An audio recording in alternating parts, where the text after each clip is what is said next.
On va démarrer s'entraîner sur un sujet qui a pris beaucoup d'ampleur cette année. Nous, Carbone 4, très contents. Qui est donc la question de savoir si la finance, au sens très large de ce terme, doit s'impliquer dans les stratégies qui visent à réduire les émissions de gaz à effet de serre, et d'autre part à contribuer à rendre le monde plus résilient et moins générateur de troubles climatiques. Alors, on se pose la question qui est, la finance bouge, la finance parle. Il y a eu d'énormes annonces l'année dernière. Cette année, il y en a toute une série. Il y a quelques temps eu un Finance Day à Paris dans le cadre de la préparation de la COP21 où il y a un certain nombre de grandes déclarations qui ont été faites. Celle qui a le plus marqué, c'est celle du président d'AXA qui a déclaré qu'il sortait progressivement du charbon. Donc pour essayer de comprendre si tout ça c'est un peu comme d'habitude dans le monde de la finance, du baratin, ou si au contraire c'est du sérieux, on a invité 3 personnes qui ont des profils et des expériences professionnelles un peu différentes, mais ça va nous permettre d'y voir un peu plus clair. On a 1h30, donc ce que je vais faire sans plus tarder, c'est passer la parole à nos invités, et puis après on discutera avec vous. Alors, Frédéric Samama, qui est le premier qui va s'exprimer, s'occupe de vendre des produits d'un énorme fonds qui s'appelle Amundi, 8e fonds de gestion d'actifs, si j'ai compris. Donc il est du côté du commerce de ces choses-là. Hervé Guèze est chez Mirova, qui est un fonds ISR, dirigé par Philippe, qui est ici, du groupe Natixis, et qui est en train de mettre au point une méthodologie qui vise aussi à répondre à la question. Donc on aura celui qui fait, celui qui vend, et puis Laurent Morel est donc chez Clépierre. Donc là, c'est de l'autre côté du miroir, donc c'est pas tout à fait un financier, mais enfin il ressemble un peu. Mais surtout, il a des financiers. Donc la question qu'on va lui poser, c'est au fait, est-ce que si ces messieurs-là se mettent à bouger, est-ce que ça fait bouger Laurent ou pas du tout? Voilà. Donc si, Frédéric, tu en es d'accord, tu démarres tout de suite pour un quart d'heure. Je te laisse te présenter plus en détail et présenter ton point. Merci. Merci à Shift de nous donner l'occasion de présenter nos travaux ce matin. Et donc, merci de nous donner l'occasion de présenter nos travaux ce matin. Et je viens témoigner d'un point de bascule. D'un point de bascule parce que quand on parle réchauffement climatique, on a tous en tête, évidemment, les travaux des États, des ONG pour trouver des accords. Mais là où il y a un point de bascule qui nous semble absolument passionnant, c'est qu'il y a l'émergence d'une nouvelle force qui est celle des investisseurs et qui n'était pas encore en action jusque-là. Alors pourquoi cette nouvelle force est en train d'émerger? Pourquoi est-ce que les investisseurs, notamment institutionnels, s'intéressent à ces questions? Donc quand on dit investisseurs institutionnels, ça veut dire fonds de pension, caisses de retraite et ainsi de suite. C'est globalement pour 3 raisons.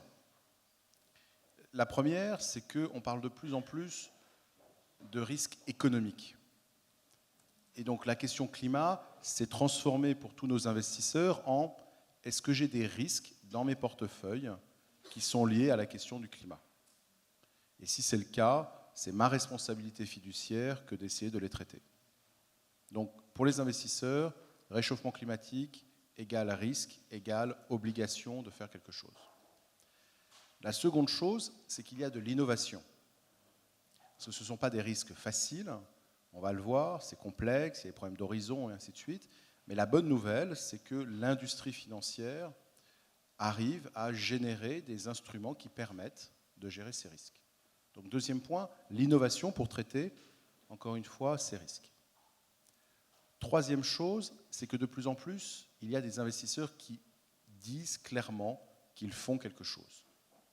Ce sont les grands fonds de pension, aussi bien américains, suédois, hollandais, français, parce qu'il y a une vraie expertise des fonds de pension françaises, et qui donc envoient un message absolument formidable à l'ensemble de leurs collègues, c'est oui, on peut faire quelque chose.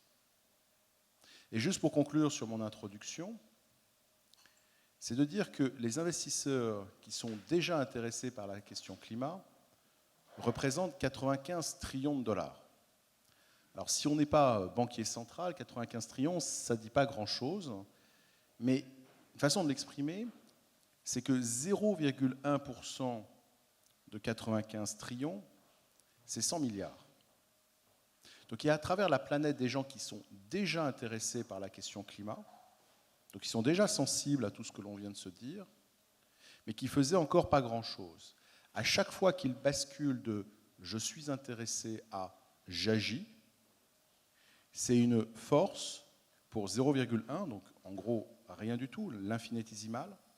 L'infinitésimal représente globalement un montant qui est absolument colossal. Et là, on voit bien le point de départ, c'est que jusqu'à présent, c'était les gouvernements, mais avec l'entrée des investisseurs, compte tenu de la puissance qu'ils représentent, ça peut être une pression sur les sociétés qui polluent, qui peut être absolument colossale.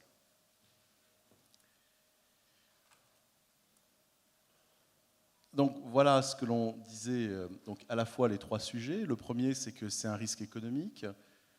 Le deuxième, c'est que, bonne nouvelle, il y a de l'innovation pour arriver à traiter ces risques.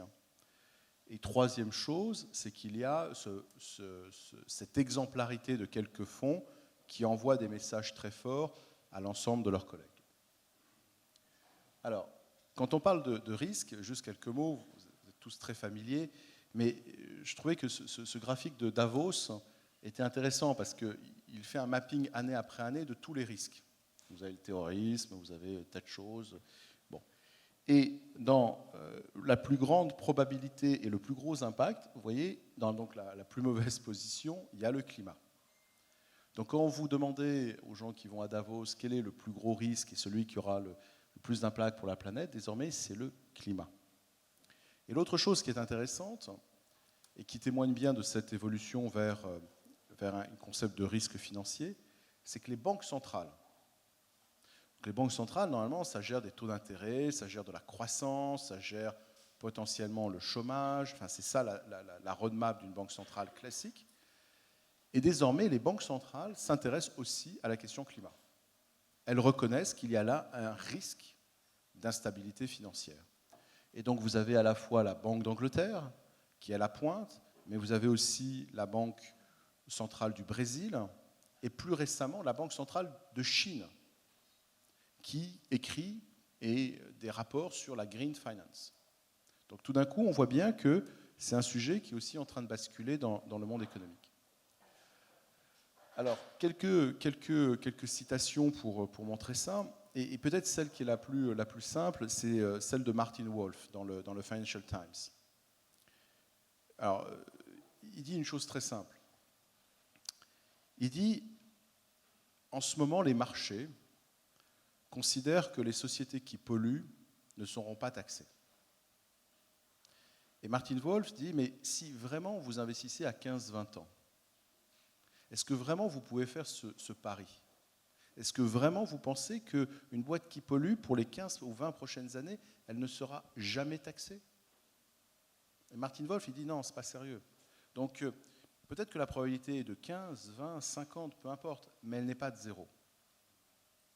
Et donc ça veut dire une chose très importante, ça veut dire que si vous êtes investisseur, vous devez aller trouver les boîtes qui sont exposées à ce risque. C'est votre responsabilité. Et on va voir que ça a des impacts sur les entreprises elles-mêmes. Et au milieu de toutes les méthodes pour gérer ces risques, il y en a une qu'on a mis en point avec un fonds de pension suédois, et Nick Stern, du Stern Review, a eu l'amabilité de la mettre en avant lors des auditions à la Banque d'Angleterre, et c'est une des choses que je vais vous présenter aujourd'hui. Alors, quand on parle de risques, il y en a deux. Il y a évidemment, je suis une société qui pollue, est-ce qu'à terme, je vais continuer à pouvoir le faire sans être impacté ? Il y a aussi le fait que beaucoup de sociétés pollutrices reçoivent des subventions. Donc il y a un rapport du FMI qui est sorti récemment qui montrait que les subventions directes étaient à l'ordre de 330 milliards et indirectes, on arrivait à 5,3 trillions. Donc on parle de sommes colossales. Et il y a l'autre concept qui est celui des stranded assets, qui est un concept qui est assez jeune, qui a à peine 4-5 ans.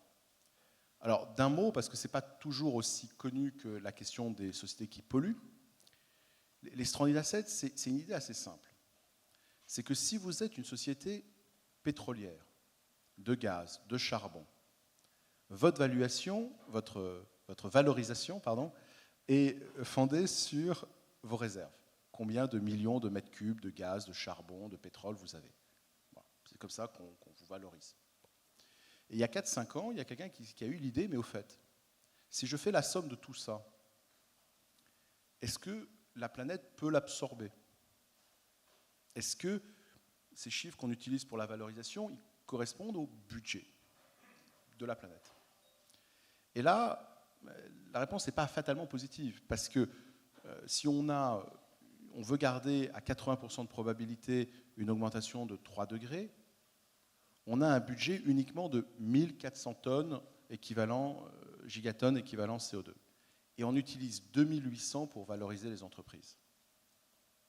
Alors ce n'est pas facile, on se trompe certainement, et ainsi de suite, mais on voit qu'il y a quand même un facteur 2 qui se présente. Et donc il y a un concept qui est de dire, il y a beaucoup de sociétés qui peut-être ont du pétrole, du gaz, du charbon, mais il va devoir rester sous terre. Et il y en a un qui a communiqué assez publiquement là-dessus, c'est Barack Obama. Donc le 4 juin de l'année dernière, le président des États-Unis, pour la première fois, a fait une déclaration en disant « We are not to burn in all », c'est-à-dire qu'on ne va pas tout brûler, et il faisait directement référence à ça. Il faisait directement référence au fait que oui, il y a une probabilité pour qu'il y ait des réserves qui restent sous le sol, parce qu'on ne pourra pas, en les brûlant, on fait exploser la température. Et si en ce moment vous voyez beaucoup de déclarations sur le charbon, notamment AXA, tu faisais référence à ça, c'est parce que dans les catégories des sociétés qui sont exposées, celles qui ont du charbon le sont plus que les autres.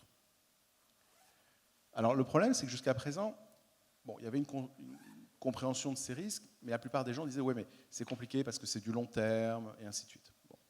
Pour faire bref, il y a une solution, mais qui n'est pas la solution, c'est une solution parmi d'autres, qui est de dire qu'est-ce qui est le plus couramment utilisé par pratiquement tous les investisseurs à travers le monde. Ce qu'on appelle la gestion indicielle. Gestion indicielle, ça veut dire tout bêtement, j'investis dans le CAC 40, le S&P 500, les indices FTSE, MSCI, et ainsi de suite. Donc je ne vais pas aller chercher Danone versus Nestlé, j'achète le CAC 40, j'achète l'indice européen, et voilà. Et quand on s'est dit, mais au fait, quand vous faites ça, finalement, vous prenez du risque. Enfin, vous avez des sociétés dans votre portefeuille qui sont exposées à ces deux risques. Et ce qu'on peut faire, c'est on peut faire une liste et les classer en fonction de leur exposition à la pollution ou aux stranded assets. Et là, on peut dire à quelqu'un, au fait, vous aviez, je prends l'exemple du MSCI Europe, qui est le grand indice européen, vous aviez un indice et vous basculez sur sa version low carbone, mais c'est construit, c'est construit de façon à ce que ça suive vraiment l'indice de référence. Donc vous aviez du MSCI Europe et on vous dit, quid de basculer sur du MSCI Europe low carbone? L'explication que je donne souvent, c'est dire, c'est un peu comme, ça va vous sembler un peu basique, mais c'est comme le Coca-Cola, quoi. Vous basculez sur moi je bois du zéro Coke parce que je ne peux plus boire du sucre, donc vous basculez sur une version qui a éliminé des trucs qui n'étaient pas bons pour ma santé ou pour les portefeuilles. Mais ça a le même goût et vous n'y voyez pas la différence. Donc là, c'est la même chose, c'est dire, vous aviez un indice, vous basculez sur sa version décarbonisée. Et vous continuez pendant des années, jusqu'à ce que ces sociétés qui polluent deviennent pénalisées. Et comme vous les avez éliminées, vous avez une surperformance. C'est pour ça qu'il y a des gens qui parlent d'options gratuites. Et le fonds de pension suédois avec qui on a mis ça au point, qui est un fonds très performant, parce qu'il a été élu meilleur fonds public européen, donc il a fait des performances absolument extraordinaires, il dit, mais moi c'est fantastique, je réduis du risque, et je change rien à mon portefeuille. Je le fais pour 100% de mon portefeuille. Point barre. Alors, pour les puristes, vous pouvez voir qu'ici, on peut réduire de 62% l'exposition au carbone, 80% aux stranded assets, et sans changer, encore une fois, l'exposition. Et bonne nouvelle, c'est qu'on a commencé à investir pour le fonds de pension français FRR, des montants conséquents, on parle en milliards, et les investissements ont commencé en novembre, et à peine 5 mois plus tard, ils surperforment déjà très sensiblement l'indice. Ce qui est très élégant, c'est que ça correspond à une logique économique, et en même temps, en basculant, il va créer la pression sur les sociétés qui polluent. Donc il y a bien un double effet. Il y a plusieurs versions, ce n'est pas la solution, encore une fois, c'est juste une solution parmi d'autres. Et c'est une solution qui combine un peu, il y a souvent un débat entre engagement ou exclusion. Vous savez, engagement, donc vous continuez à porter votre portefeuille, mais vous discutez avec les entreprises. Bon, c'est bien, mais le problème c'est que quand vous discutez et que vous n'avez pas de sanctions, fatalement, le poids de votre discussion il est un peu léger. L'exclusion, on en parle beaucoup, notamment aux États-Unis, mais à bannir des secteurs entiers, vous ne créez pas, des incitations pour se réformer. Là, ce qu'on dit, c'est que c'est une forme d'exclusion ciblée. C'est qu'au sein de chaque secteur, vous allez dire, voilà, dans les pétrolières, les consumer goods, tous les secteurs possibles et imaginables, quelle est celle qui est la plus pollutrice? Et vous l'éliminez. Mais vous ne l'éliminez pas de façon éternelle, vous l'éliminez de façon temporaire, c'est-à-dire que si l'année d'après, la société s'est réformée, elle a changé, elle est devenue plus verte, dans ce cas-là, elle peut revenir dans le groupe des sociétés. Donc c'est une forme d'engagement, parce que vous dites à la société, désolé, vous êtes numéro 10 et vous êtes le pire de votre secteur, donc on vous sort. Donc c'est une forme d'engagement très fort. C'est une forme d'exclusion, ça l'est vendu, mais c'est très targeté. Alors, on a lancé des produits, mais je ne vais pas faire la vente, et il reste 2 minutes. Il y a nos clients qui investissent, donc vous voyez FRR et AP4 2 milliards, ERAF plus d'1 milliard, donc c'est des chiffres qui sont significatifs. Et c'est important parce que jusqu'à présent, quand on parlait d'ESG, c'était souvent des niches, des tout petits investissements. Et là, on voit que ça devient vraiment sur des montants importants des portefeuilles. Ils reçoivent même des prix donnés par nos amis donc, pour décarboniser leur portefeuille. Nous en remercions. Et autrement, on peut le faire aussi sur le fixed income, mais je passe. Troisième volet, c'est dire l'exemplarité. Donc on a vu qu'il y avait un message économique, qu'il y avait des produits, et il nous a semblé important de faire en sorte que ceux qui agissaient soient reconnus pour la valeur de leur action et puissent envoyer ce message à leurs pairs. Et donc, sous l'égide des Nations Unies, on a créé une coalition de tous ceux qui agissent à travers la planète. Et vous voyez la liste des fonds qui ont déjà rejoint. Il y a aussi des asset managers comme nos amis de Mirova qui sont partis de cette coalition. Et Ban Ki-moon a eu la gentillesse de dire à son séminaire, enfin à sa conférence du 23 septembre dernier, que c'était peut-être la plus grosse annonce de sa conférence. Dire il y a la mobilisation des investisseurs. Et on veut donner des chiffres. Et donc pour l'instant, les investisseurs sont déjà engagés pour réduire les risques carbone de leur portefeuille pour 45 milliards. Et c'est parlant parce que vous dites aux autres investisseurs, aux Chinois, aux Singapouriens, aux Australiens, ainsi de suite, regardez, les fonds les plus performants à travers la planète, ils sont déjà en train d'agir sur une base économique. Donc vous pouvez arriver à quelque conclusion que ce soit, mais vous ne pouvez plus garder la tête dans le sable. Vous devez faire quelque chose. Vous arriverez à vos propres conclusions, mais si vos pairs qui réussissent font quelque chose, c'est sur votre agenda. On a fait des conférences à New York avec Laurence Toubiana et on avait par exemple 30 investisseurs représentant 6 trillions. Personne n'aurait cru, il y a encore quelques mois, qu'on pourrait réunir 30 investisseurs pour 6 trillions. On a fait un séminaire, on a écrit un papier dont vous avez une version qui est à la sortie et qui a été publiée dans la revue d'économie financière avec Patrick Bolton, professeur à Columbia University et le CEO d'AP4. et juste pour conclure, donc la question climat, ça a été une question très longtemps très compliquée pour les investisseurs. Mais la bonne nouvelle, c'est qu'il y a désormais des instruments. Et une bonne nouvelle n'arrivant pas seule, cette technologie, on peut la répliquer sur d'autres thèmes, comme l'eau, comme les déchets. Ça représente un gisement absolument colossal. Et je voudrais juste finir encore une fois sur ce point que je citais en introduction. C'est que le gisement est de 95 trillions. Tout ce que j'ai raconté pendant les 10 dernières minutes est sur des bases économiques. Donc ça a du sens pour les investisseurs. Ils arriveront certainement à des conclusions un peu différentes, mais le mouvement est lancé.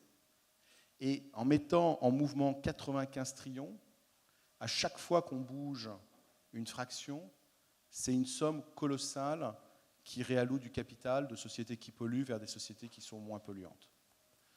Et on le voit déjà, c'est qu'il y a de plus en plus d'AG, d'assemblée générale avec les actionnaires, où ils commencent à devenir, à challenger les sociétés pétrolières. C'est renforcé par la loi qui vient de sortir, et l'article 48 qui va obliger les investisseurs à donner leur empreinte carbone. Il y a tout un écosystème qui est en train de se mettre en marche.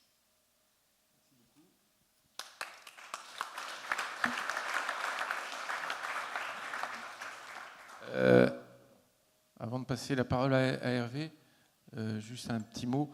L'article 48, c'est un article de la loi sur le projet de loi sur la transition énergétique et la croissance verte. C'est un article qui prévoit de créer une obligation de donner des informations aux investisseurs. Comme le fait remarquer Nicolas, cette loi n'est pas encore sortie, puisqu'il y a encore une petite navette. Hervé, tu restes là ou tu veux être au pupitre, c'est comme tu veux. Donc je te passe la parole.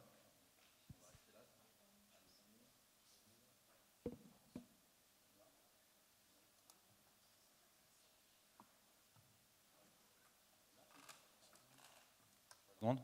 1, 2, 3, ça y est. Non, mais je vais rester là, c'est convivial. Et puis on est face à 3 personnes qui empêchent de se prendre trop au sérieux, parce que j'ai l'impression que dès que je vais essayer de dire quelque chose de sérieux, j'ai 3 têtes hilares devant moi, donc je vais faire attention. Bon, pour qu'on crée du débat, je vais rentrer dans le vif du sujet. En fait, on est tout à fait en phase avec tout ce que vient de dire Frédéric. On pense que l'enjeu des financiers, par contre, le petit bémol qu'on va introduire, c'est de ne pas faire comme avec les prix du carbone. C'est-à-dire, l'enjeu, c'est quand même qu'à la fin, tout ça, c'est un impact. Et donc, la question qu'il faut se poser, c'est très bien, là, c'est les financiers qui font des choses entre eux. Ils nous annoncent des très, très, très gros chiffres. Il faut, pour que l'économie commence à se bouger sur les prix du marché du carbone, on disait, en dessous de 100 €, il ne se passera rien. Et la question légitime qu'on peut se poser, c'est la fraction, ce bout infinitésimal qui bouge. Comment on s'assure que quand il va bouger, ça aura un impact sur l'économie? Parce que l'enjeu, vous l'aurez bien compris, pour nous, financiers ou pour investisseurs, ça peut être se dire comment on peut gagner quelques points de base. Pour mémoire, un point de base, c'est 1 centième de 1%. Enfin, donc, on peut gagner. Comment on peut gagner un petit peu, mais pour vous, pour ce qui intéresse, ou pour ce qui intéresse tous les particuliers, c'est pas de savoir si on peut gagner quelques points de base en plus en investissement sur des produits décarbonés, c'est si tout ça, au bout du bout, ça a une influence, un impact sur l'économie. Donc autrement dit, il ne s'agit pas tant de décarboner les portefeuilles que de voir si on peut construire des portefeuilles qui aident à décarboner l'économie. Alors pour ça, je m'excuse, mais on va faire... enfin, je m'en excuse auprès d'Alain, de Jean-Marc, parce que je vais faire des grosses approximations. Je vais rentrer dans le sujet du carbone, alors que ce n'est pas du tout ma spécialité. Mais je pense que c'est important de rentrer dans qu'est-ce que ça veut dire décarboner des portefeuilles. Et si on ne fait pas attention à la façon dont on va compter, dont on va s'assurer qu'on décarbone les portefeuilles, on risque de prendre des trajectoires qui auront des effets potentiellement limités, voire pas du tout d'effet. Donc je reviendrai un petit peu, parce que finalement cette slide d'introduction sera plutôt la slide de conclusion. Alors on a pris un exemple, mais c'est un exemple parmi d'autres, c'est l'AIE qui raconte finalement, si on veut atteindre l'objectif que la communauté internationale se donne, qui est d'essayer de se dire qu'il faudrait qu'on limite la hausse des températures à 2 degrés, d'ailleurs un objectif qui, semble-t-il, est encore débattu et qui pourrait, en fonction des travaux qui seront à venir, pourrait changer. Peut-être que ce sera un 8, un 7, je ne sais pas combien il faudrait qu'on arrive à atteindre, et puis peut-être qu'on ne les atteindra pas. Les messages clés qui ressortent, c'est effectivement, il y a trop d'investissements. Si on continue comme ça, on fait trop d'investissements dans le fossile et on n'en fait pas assez dans les énergies renouvelables et dans l'efficacité énergétique. Donc ça, c'est le scénario de l'AIE. On aurait pu prendre d'autres scénarios d'autres gens qui réfléchissent à quel serait le monde souhaitable, etc. Les messages clés restent fondamentalement les mêmes. On discute de l'ampleur, mais on est sur les mêmes sujets.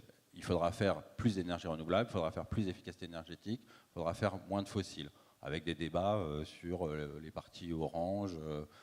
Est-ce qu'il faut faire plus ou moins de CCS? Est-ce que c'est une technologie qui verra le jour ou pas?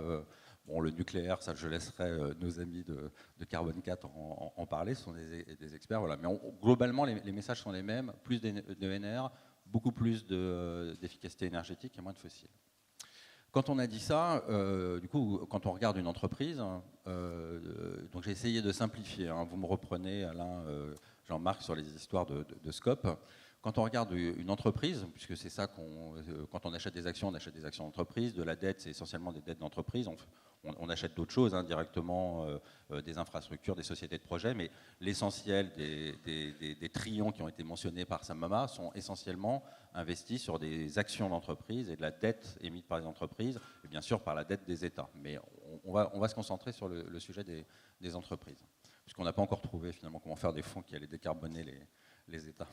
Alors, quand on regarde une entreprise, on peut se dire, OK, elle émet du carbone, on prend ce qui sort au bout de la cheminée, ce que nos amis qui ont produit le bilan carbone ont appelé le scope 1. Ah, oui, mais attention, ça ne dit pas tout, de l'empreinte carbone d'une entreprise, puisque finalement, elle ne fait pas que émettre des fumées qui contiennent des gaz à effet de serre, elle achète aussi de l'électricité, elle consomme de l'électricité qui elle-même peut être plus ou moins carbonée. Donc on a un fameux scope 2. Puis on a, le problème c'est que si, quand je regarde, là l'exemple qu'on a pris c'est l'exemple d'un fabricant automobile, donc bien sûr c'est si on regarde un Renault, un Peugeot, un Daimler comme ça, on rate quelque chose, puisque Peugeot, Renault ne font pas que avoir des usines et acheter de l'électricité, il se trouve qu'ils se fournissent en amont et qu'ils vendent des voitures en aval. Et donc leur empreinte carbone va être aussi extrêmement dépendante de quel type de véhicules ils mettent sur le marché, est-ce qu'ils sont plus ou moins polluants, etc. Donc on voit qu'on est... La première difficulté, c'est qu'on se heurte à une difficulté importante qui est comment on mesure. Or, aujourd'hui, tout ce dont on vient de parler, les produits qui permettent de décarboner, etc., la difficulté qui a du mal à être levée sur les problématiques de reporting, c'est le scope 3. C'est-à-dire que les entreprises nous disent assez facilement, bon, je peux mettre en place, je peux vous dire des choses sur le scope 1, ça je comprends bien. Le scope 2, on fait des approximations en fonction du mix énergétique. Le scope 3, là, il faut faire bosser des gens, il faut commencer à réfléchir, faire des missions, etc. Et donc, on a des niveaux de reporting qui, sur ce qu'on appelle les scopes 3, qui sont très hétérogènes, pas forcément bien faits. Et donc, pour simplifier, beaucoup d'acteurs vont se dire, c'est pas grave, tant pis, de toute façon, à la limite, si je prends le scope 1 de tout le monde, je retrouve les émissions totales, donc on va se concentrer sur le scope 1 ou le scope 2. Alors, qu'est-ce que ça veut dire, une entreprise qui est plus ou moins carbonée en scope 1 ou en scope 2? On vous a mis quelques exemples. Donc vous allez retrouver, vous allez me dire ça va peut-être pas vous surprendre, vous allez retrouver sur des millions de tonnes équivalent à un CO2 par an, vous allez retrouver beaucoup d'entreprises des secteurs utilities, donc des EDF, des Iberdrola, des Rio Tinto. Petite surprise, hein, on pourrait s'attendre à ce que, on a beaucoup parlé des investissements fossiles, etc., on pourrait s'attendre à ce qu'en scope 1, finalement, des entreprises pétrolières sont beaucoup plus émissives que des gens comme EDF. Ce n'est pas le cas. Parce que, bien évidemment, dans Total, on n'a pas du tout, en scope 3, on n'a pas du tout compté le fait que ce qui a été extrait par Total en termes de pétrole allait être brûlé. Donc, ce n'est pas du tout pris en compte. On a un autre sujet, c'est bien sûr quand on regarde dans le bas, qu'est-ce qui n'est pas carboné et qu'est-ce qui l'est un petit peu, on va trouver des gens comme Havas ou L'Oréal qui sont très peu carbonés, puisque finalement on est sur du service ou du consumer sur lequel, si on ne regarde pas le scope 3, on se dit il n'y a pas beaucoup d'usines, on ne consomme pas beaucoup d'électricité, donc ça consomme peu. Ouais, alors du coup, un Havas, en termes de millions de tonnes de CO2, émet moins qu'un Vestas. Vestas, ça fabrique des éoliennes. Ah oui, mais alors si je reviens à ma première slide, qui était, mais dans quoi il faudrait investir pour décarboner l'économie, on se dit, c'est curieux, il faudrait, le message qu'on me donne, c'est qu'il faudrait plutôt que j'investisse dans Vestas que dans Havas. Voilà, donc on a un gros sujet devant nous qui est de faire monter à bord des spécialistes du carbone pour s'assurer que les produits qu'on va mettre en place pour permettre de décarboner l'économie soient réellement décarbonants.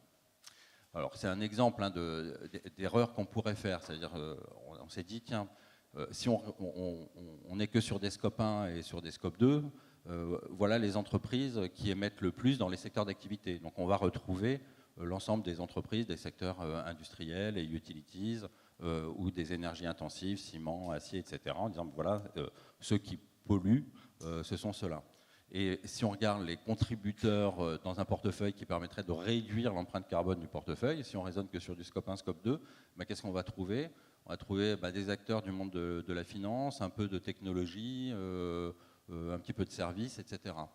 Est-ce que cette image d'un portefeuille décarboné, il faudrait faire beaucoup moins d'industriels émissifs et beaucoup d'investissements dans des banques ou des médias ou de la finance, est-ce que c'est ça un portefeuille qui va vraiment permettre de décarboner l'économie? En posant la question, on voit bien qu'on a la réponse. Évidemment, ce n'est pas ça qui va nous permettre de décarboner l'économie.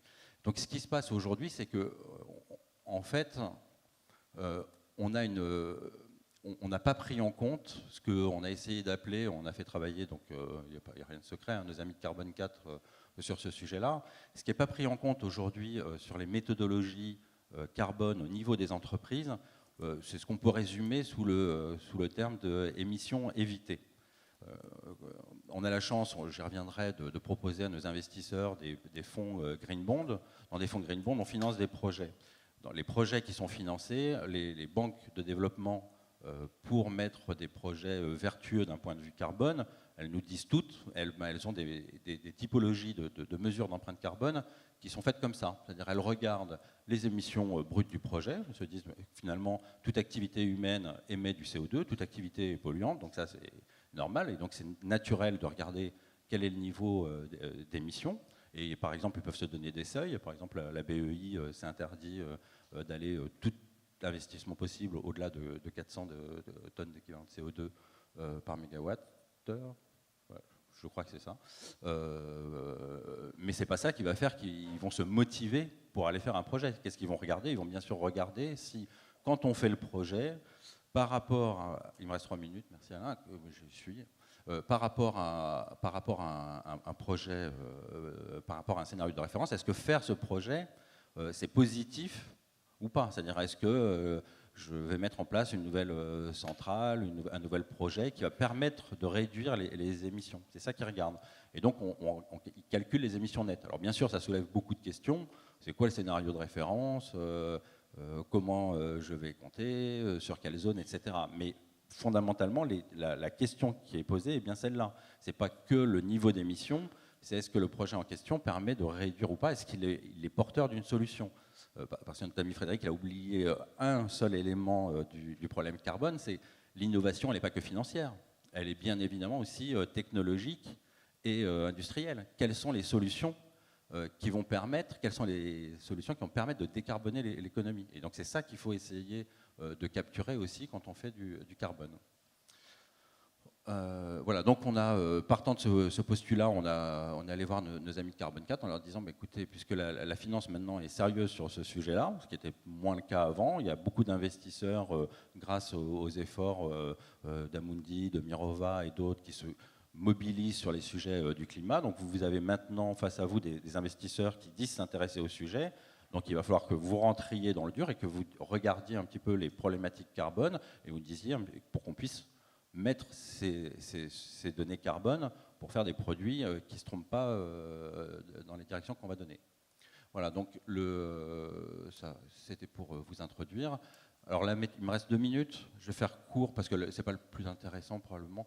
Donc les méthodologies carbone, on voit bien qu'on va traiter des secteurs qui sont très très différents de par nature. Et donc il n'y a pas de méthodologie unique. C'est dommage, mais on ne peut pas passer uniquement par du reporting CDP. Il va falloir qu'on aille voir nos amis industriels et qu'on leur pose des questions sur qu'est-ce qu'ils font, comment ils sont organisés dans leur supply chain, etc. Et qu'en fonction de l'industrie, de leur métier, de où ils sont, la méthodologie de mesure d'empreinte carbone va être différente. Donc c'est un peu une mauvaise nouvelle. Si on veut s'intéresser sérieusement au sujet du climat, il va falloir travailler sur le sujet du climat. On peut pas, enfin une mauvaise nouvelle parce que ça coûte, c'est une bonne nouvelle, mais on peut pas s'exonérer de se poser des questions sur les sujets climat si on pense que le climat est un sujet sérieux. S'il fallait suffisait d'appuyer sur un bouton pour avoir des données carbone pertinentes, ça se saurait.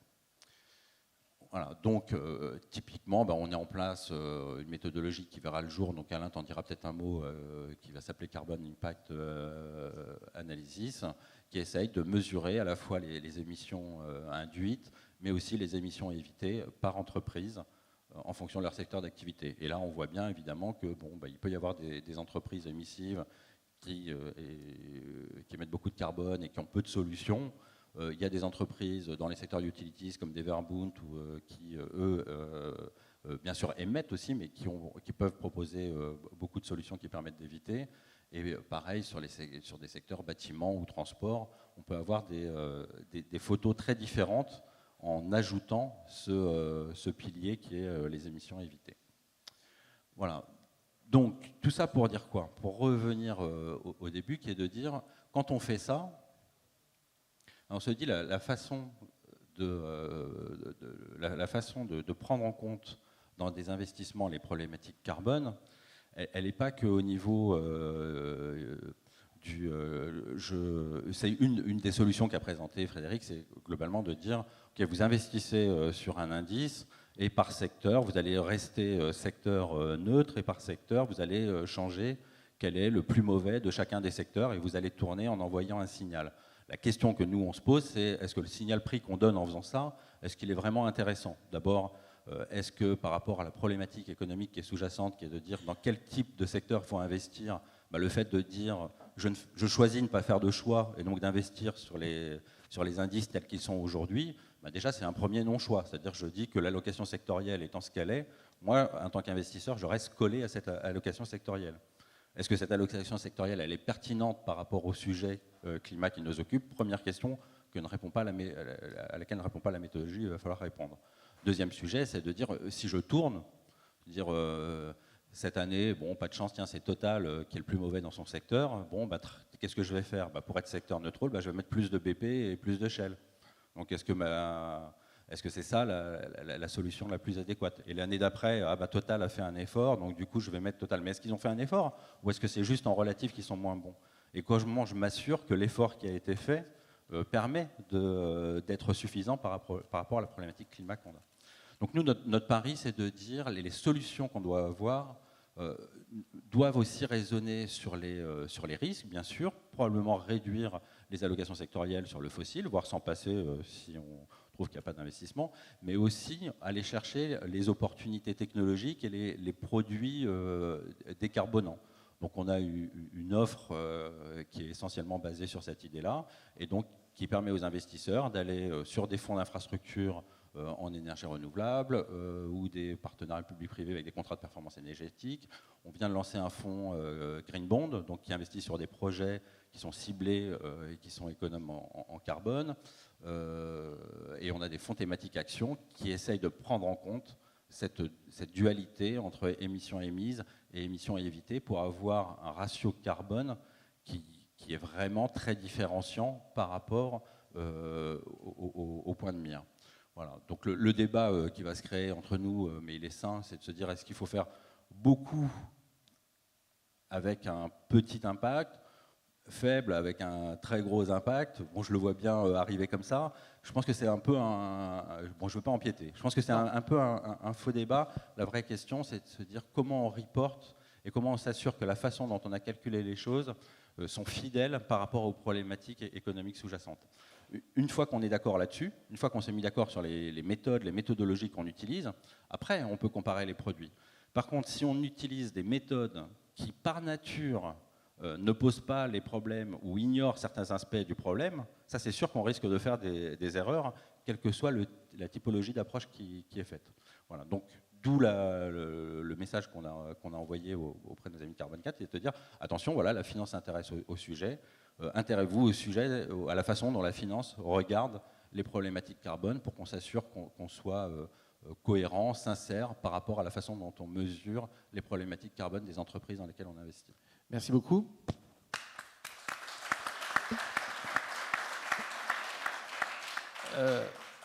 Le débat est lancé, hein, vous avez bien compris, mais avant de repasser la parole à Frédéric, deux petites choses. Je trouve qu'il y a deux très bonnes nouvelles. La première, c'est que le monde de la finance se bouge vraiment, et le deuxième, c'est qu'ils se bagarrent entre eux, ce qui est une preuve qu'il doit y avoir quelque chose de sérieux. S'ils étaient d'accord complètement, ça m'inquiéterait un tout petit peu, vu la difficulté des sujets en cause. Donc on reprendra ce débat dans 2 minutes, dans 10 minutes. La parole est donc à quelqu'un qui représente le non-monde de la finance. Merci. Donc écoutez, moi je suis, comme diraient les Américains, on commence par se présenter. Donc moi je suis Laurent Morel, je suis le président du directoire d'une société qui s'appelle Klépierre et qui est une société cotée française spécialisée dans l'immobilier de commerce, donc dans les centres commerciaux. Alors, les centres commerciaux, vous êtes tous des utilisateurs plus ou moins passionnés de... En général, c'est le sujet du centre commercial. C'est un très bon sujet de dîner entre amis parce que tous les gens ont un avis sur les commerces qu'il faut mettre dans leur centre commercial à eux. Et voilà, donc c'est quelque chose qui touche les gens. Donc nous, vous voyez, par exemple, on gère des centres commerciaux, pour ceux qui connaissent, Val d'Europe, c'est à nous, Créteil-Soleil... Belle Épine, les passages de l'hôtel de ville à Boulogne-Billancourt, plus récemment le millénaire à Aubervilliers ou donc la gare Saint-Lazare. Ouais, ça c'est des réalisations de Klépierre. Donc on fabrique ces lieux de commerce et on y accueille le plus grand nombre d'enseignes commerciales que les gens aiment, souhaitent avoir. On travaille, nous, sur la satisfaction des besoins de 99% de la population en matière d'alimentation, de vêtements, et Dieu sait que c'est important, voilà, et de produits de beauté, enfin, toutes les catégories de la grande consommation sont représentées dans nos centres commerciaux. Donc on est un métier du quotidien des besoins des gens. Et pour faire ce métier correctement de distribuer des produits, eh bien, il faut le faire dans l'immobilier. Hein, il faut le faire dans des magasins physiques, avec des vraies étagères, avec des vrais produits, avec des vrais vendeurs qui vous vendent quelque chose. Enfin bref, une expérience, quelque chose d'apprécié, qui procure des services et du plaisir donc aux gens qui viennent rencontrer le produit dans ces magasins, et qui accessoirement aussi produisent des marges pour les distributeurs, parce qu'on parle beaucoup de la distribution sur Internet. Je fais ce petit raccourci. Donc c'est formidable aussi, la distribution sur Internet. Hein. Le seul problème, c'est que ça ne procure pas de marge, de profit, d'EBITDA, on appelle ça comme on veut. Ça ne procure pas de profit à la distribution. Donc vous voyez bien que l'immobilier reste un élément clé de la distribution des produits et accessoirement du plaisir ressenti par les clients lorsqu'ils achètent quelque chose. Ça, c'est important aussi, le plaisir d'acheter. Voilà, donc notre métier, c'est le centre commercial, c'est le lieu de commerce, et on est une des catégories, je dirais, de l'immobilier. Alors l'immobilier, je pense que c'est important de manière générale, si je peux me permettre cette petite incise, c'est important de manière générale dans l'économie du monde, parce que c'est tout simplement la première classe d'actifs au monde. Hein, l'immobilier, c'est de très très très loin la première classe d'actifs au monde. Donc quand on s'intéresse à l'économie en général, et à l'impact de nos décisions, de nos politiques sur l'économie et donc sur le climat à moyen terme, je pense que l'immobilier est juste central. Voilà. Il y a quelqu'un qui me faisait remarquer d'ailleurs que l'immobilier c'est tellement important que dans toutes les langues, il paraît que ça représente à peu près 20% des termes qu'il y a dans le dictionnaire, l'immobilier. La construction, voilà, c'est vraiment quelque chose d'absolument fondamental. On l'oublie parce que, vous voyez, on est dans un lieu, mais toute notre vie est conditionnée par les endroits où l'on se tient, où on se rencontre. Et donc l'immobilier est absolument central. Et évidemment, dans les problèmes, dans les problématiques environnementales, l'immobilier, je ne vous fais pas de dessin, est clé. La façon dont nous traitons l'immobilier est certainement un des leviers les plus importants que nous avons pour influer sur les problématiques environnementales à moyen terme. Moi, c'est la raison pour laquelle je m'étais intéressé, j'avais rejoint le Shift. Voilà. Et je suis très heureux ce matin, enfin, parce que j'avais essayé de plusieurs manières, mais j'y étais pas bien arrivé, on parle d'immobilier et de finance, parce qu'effectivement, moi, c'est une conviction que j'ai depuis un certain temps, que j'avais partagée avec Jean-Marc, que un des moyens de faire évoluer les idées, c'est de passer par la finance. Alors, la finance, quelques mots, quelques chiffres. Donc, Clépierre, je vous le disais tout à l'heure, est une société cotée. Alors, on est la 41e société française par la taille de la capitalisation boursière, donc on n'est pas dans le CAC 40, mais pas bien loin. Ça représente, vous voyez, une action Clépierre, ça vaut 39 € ce matin et quelques. Comme il y en a 300 millions, ça fait à peu près 12 milliards d'euros de capitalisation boursière. Alors, c'est quoi ces 12 milliards d'euros? C'est l'épargne des gens qui ont investi dans notre société parce qu'ils en attendent un rendement. Et de fait, pour chaque action à 39 € que vous détenez de Clépierre, il y en a sûrement chez vous un petit peu, eh bien, on va distribuer un rendement d'1,60 € par an. Voilà. Donc, c'est vraiment quelque chose c'est un produit d'épargne. Et la finance, c'est pas mal. C'est juste, c'est le sang de l'économie. Donc, il faut vraiment qu'on soit. Donc, voilà, la finance et l'immobilier, on est, je pense, sur des sujets de fond. Donc, pour ce qui est de Clépierre, il y a très longtemps qu'on est engagé, nous, dans des démarches pour essayer d'améliorer notre impact environnemental. Alors, je vais vous dire, on l'a pas fait au début, on l'a pas fait par conviction. On l'a fait tout simplement pour des raisons financières. Et je voudrais simplement insister là-dessus. On l'a fait pour des questions financières parce que ça fait assez longtemps que la communauté des investisseurs, les fonds de pension, les assurances, toutes sortes d'investisseurs qui investissent l'épargne des gens, se sont intéressés à la performance environnementale des sociétés, et notamment dans l'immobilier, parce qu'il y a une constatation qui a été faite, au-delà des convictions philosophiques des uns ou des autres, il y a une constatation qui a été faite, c'est que les sociétés qui avaient une démarche environnementale performante étaient aussi celles qui avaient les meilleures performances financières à moyen terme et les performances financières qui étaient le plus tenables dans le temps. Donc là, il y a une clé fondamentale, notamment dans la finance et l'immobilier, qu'il faut bien comprendre, c'est que la performance environnementale est tout à fait liée à la performance financière. C'est une constatation. Alors, pour ce qui est de Clépierre, on s'est appliqué à être les premiers de la classe dans tous les benchmarks qui existent, les indices Dow Jones, GRESB, Robeco et autres Vigeo. Donc effectivement, nous, on fait notre travail. Alors aujourd'hui, il faut savoir que le monde du rating environnemental est un monde qui est un peu calqué sur les ratings financiers. Donc au départ, les sociétés comme Clépierre ont une cotation financière qui sert à calculer le niveau d'intérêt qu'on paye sur la dette, c'est les fameux Standard & Poor's, etc. Donc nous, on a une cotation à moins, qui est une très bonne cotation. Et basé sur ces systèmes de cotation financiers, il y a un certain nombre d'institutions qui se sont créées pour coter aussi les entreprises comme les nôtres en matière environnementale. Donc ce sont des systèmes assez performants, très respectés dans le monde, je pense notamment à GRESB que vous devez connaître, mais ce sont des systèmes, et je vais y revenir, qui sont de culture, je dirais, anglo-saxonne, et donc très basées sur le benchmark. Au fond, ce qu'on attend des entreprises qui adhèrent à ces ratings environnementaux, encore une fois, c'est d'être le premier de la classe, c'est-à-dire de faire mieux que les voisins. Hein.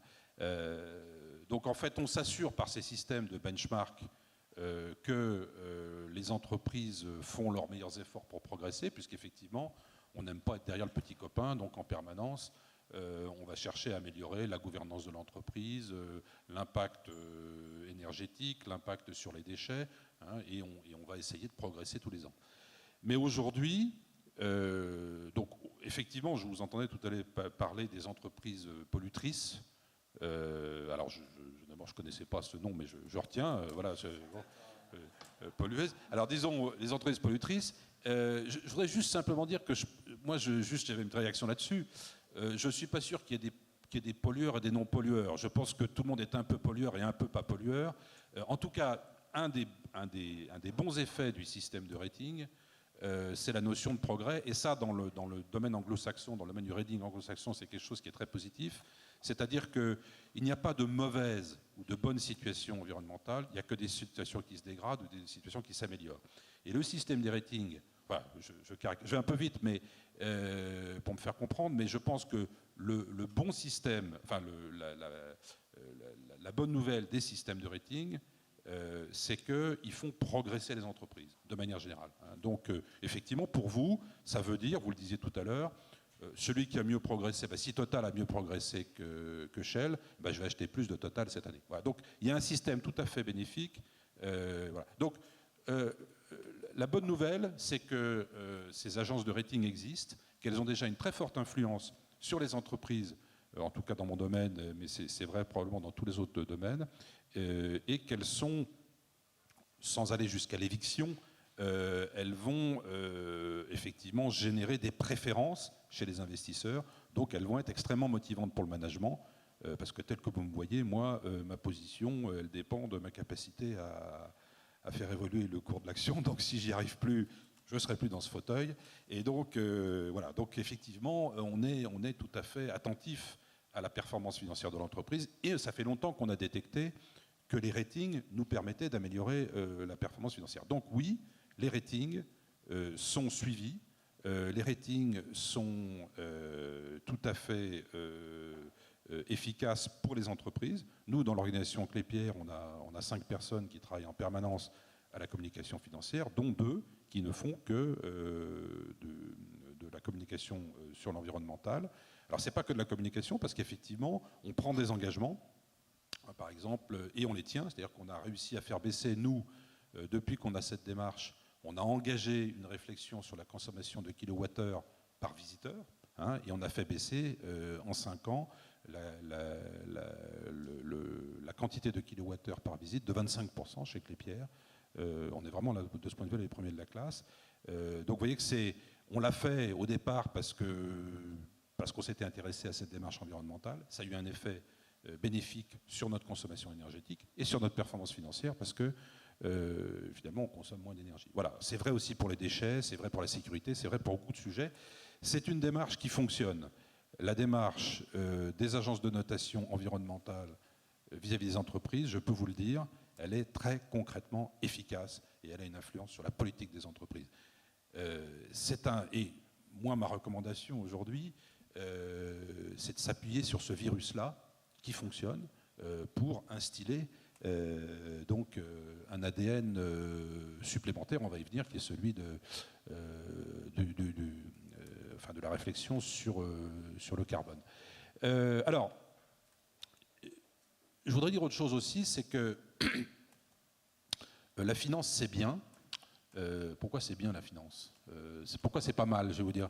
Parce que l'intérêt de la finance, si je fais un peu de philosophie de bazar, là, mais c'est mon métier, la finance, c'est bien parce que ça attire beaucoup de gens et beaucoup d'intelligence. Je le dis pour M. Guez.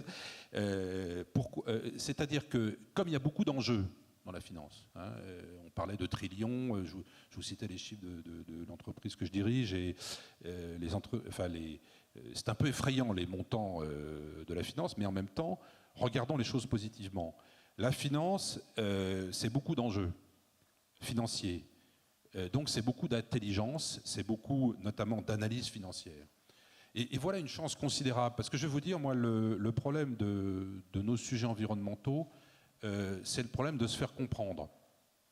Moi, quand je discute avec mes collaborateurs de consommation énergétique, il m'a fallu déjà pas mal de temps pour obtenir que tout le monde sache exactement combien coûtait un kilowattheure. Mais il y avait beaucoup de gens qui avaient même pas l'ordre de grandeur. Voilà, parce qu'ils payent leur note EDF ou GDF. D'ailleurs, là, comme l'abonnement coûte plus cher que la consommation, personne ne regarde vraiment. Il y a très peu de gens qui savent, nous on sait parce qu'on s'y intéresse, mais il y a finalement assez peu de gens, si vous posez la question, qui savent combien coûte un kilowattheure. Voilà, et notamment dans le milieu professionnel. Donc alors, je passe le coût de la tonne de carbone consommée, où là on est dans des... Enfin, toutes ces notions-là, tous ces ordres de grandeur que vous citez, messieurs, eh bien, pour le commun des mortels, c'est juste totalement ésotérique. Et donc j'y reviens, l'intérêt de l'analyse financière, des agences de notation, des analyses, de toute cette intelligence cumulée, c'est qu'elle va être capable d'intellectualiser ça et d'être un vecteur pour faire évoluer les choses dans les entreprises. C'est-à-dire que cette intelligence-là, elle est capable de théoriser, mais elle est capable aussi de mettre en pratique et de transformer ces concepts assez théoriques dans des recommandations et dans donc des systèmes de notation qui vont faire bouger les choses à leur tour dans les entreprises. Donc voilà, pour synthétiser, il y a des agences de notation qui existent. Elles ont une influence très forte sur la vie des entreprises. Donc, une capacité indirectement à agir sur le réel qui est parfaitement certaine. La finance est un levier considérable compte tenu des enjeux pour faire bouger les choses. Il faut s'appuyer sur la finance, il faut s'appuyer sur les agences de notation, et je pense, moi, que le Shift devrait travailler et faire son lobbying encore plus auprès des agences et des analystes financiers pour faire passer ces idées. Je pense qu'il y a là un levier absolument considérable. Merci beaucoup.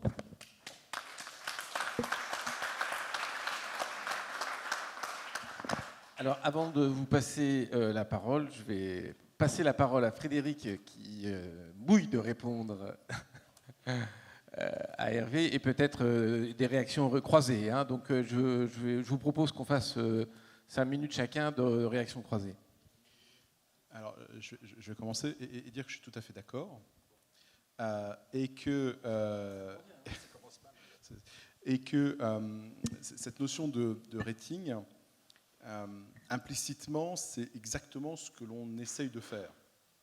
C'est que, dans la solution que j'ai présentée, c'est que si vous dites secteur par secteur, je vais regarder la société polluante ou ayant des stranded assets les plus élevés sera exclue, c'est bien une façon de dire, je regarde celle qui est AAA, double B, blablabla, et je regarde celle qui a le plus mauvais rating, et celle-ci, je la sors du portefeuille, et si à l'inverse, l'année d'après, son rating implicite sur son empreinte carbone s'est amélioré, dans ce cas-là, elle revient.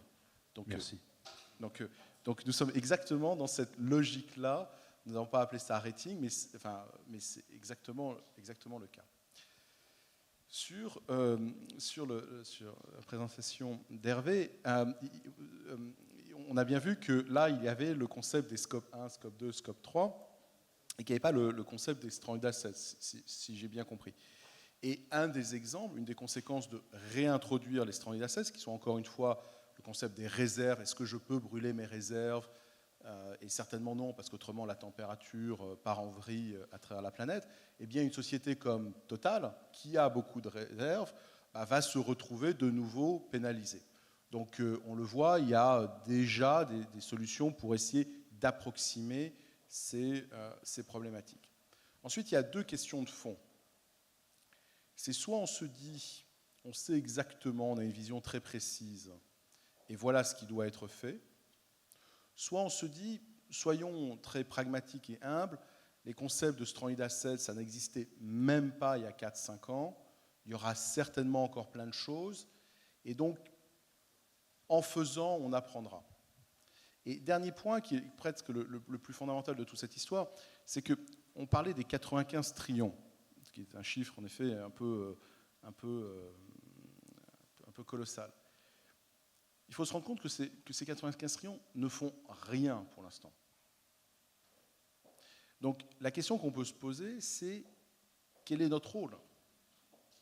Est-ce que notre rôle, c'est de dire, sur ces 95 trillions, on veut en effet qu'il y ait une infime partie qui se mette en mouvement, ou trouvons des solutions qui, en reconnaissant ces imperfections, mais correspondent aux contraintes de ces investisseurs.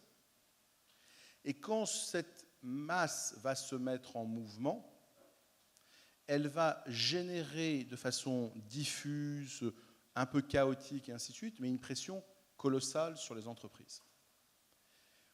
On est actuellement, au sein d'Amundi, plutôt dans cette approche très pragmatique et d'essayer de trouver le premier tout petit pas, vraiment le pas infinitésimal, où on dit à quelqu'un, vous savez, passez pas trop de temps, regardez, c'est super simple, vous pouvez, et vous rentrez dans une logique d'action.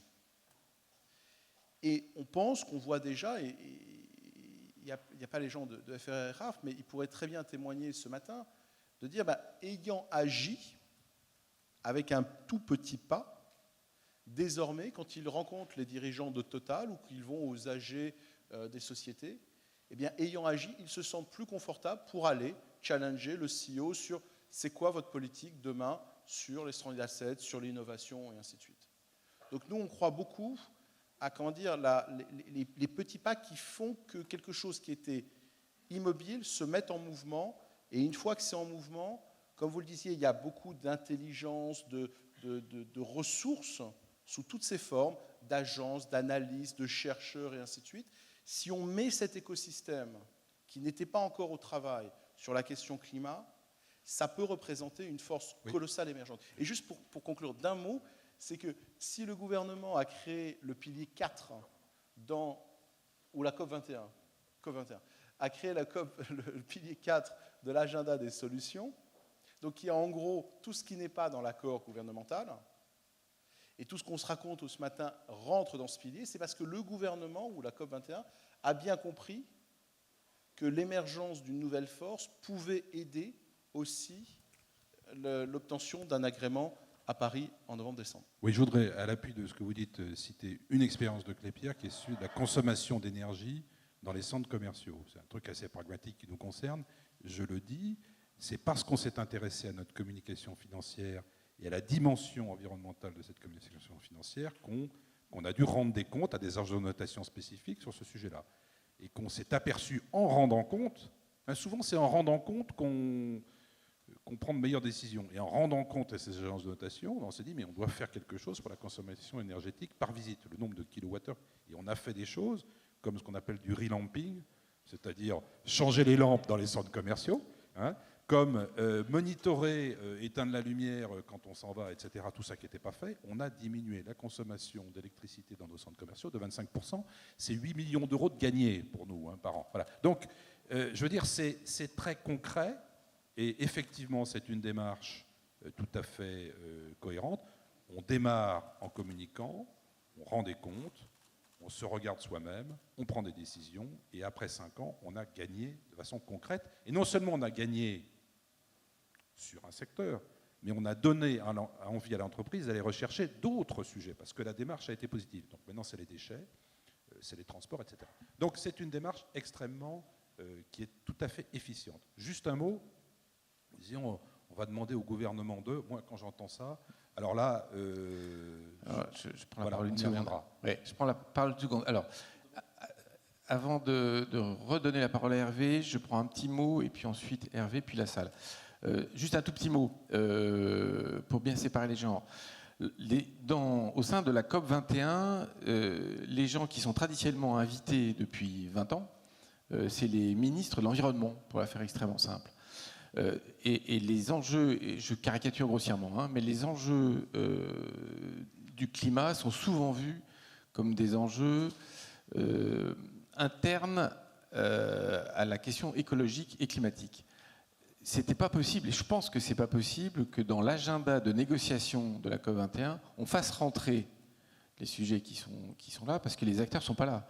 On n'a pas les banques centrales, on n'a pas les régulateurs, on n'a pas les agents de notation, enfin, on n'a pas le monde de la finance.